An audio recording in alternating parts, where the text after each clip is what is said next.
শিলচর মহিলা কলেজের ছাত্রীরা কলেজে ভর্তির সুযোগ থেকে বঞ্চিত। ক্ষুব্ধ ছাত্রীদের বিক্ষোভে উত্তাল কলেজ চত্বর।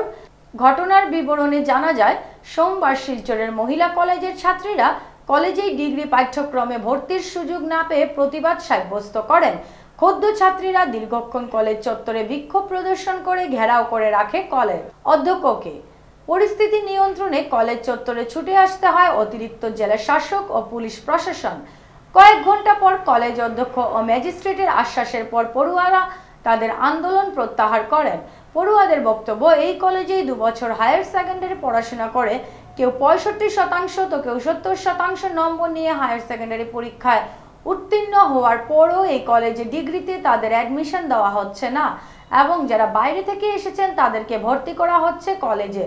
পড়ুয়ারা বলেন, তারা কোথায় যাবে এবং কেনই বা তারা অ্যাডমিশন পাবেন না, কেন এই পক্ষপাতমূলক আচরণ করা হচ্ছে, এই প্রশ্ন উত্থাপন করে ছাত্রীরা অবিলম্বে তাদের অ্যাডমিশনের ব্যবস্থা করার জোরালো দাবি জানান। ভর্তি করতে আসা ছাত্রীদের অভিভাবকরা জানান, তাদের সন্তানরা যদি কলেজে ভর্তি না হওয়ার তাদের সন্তানদের জীবন শেষ হয়ে যাবে। তখন তারা 30% 40% তারা লিস্ট বেরিয়ে গেছে। এখন তারা লিস্ট 52% লিস্ট বেরিয়ে না, মানে 30% লিস্ট বেরিয়ে গেছে। তারা কর যে কি যে এটা প্রথম 29 এর লিস্ট আসলো, এটা লেখা বাইরে গেছে। এখন তারা লিস্ট বেরিয়ে না। আজকে তারা কাটক মার্ক লাগাই দিছে যে 54 কাটক মার্ক। আজকে 4 দিন নিয়ে কষ্ট করছে, আজকে তো সহ্য না। সকাল থেকে আপনারা ওয়েট করাইছে, এখন কিছু নাই, লাস্টে কই নাই কিছু নাই, যাও গিয়া কেন দিতাম কি আমরা বাচ্চারা আমরা কই দিতাম।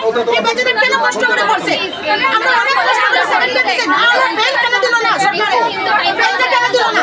আজকে বাচ্চারা অ্যাডমিশন নাই, আমরা কোথায় নিয়ে দিব বাচ্চারা।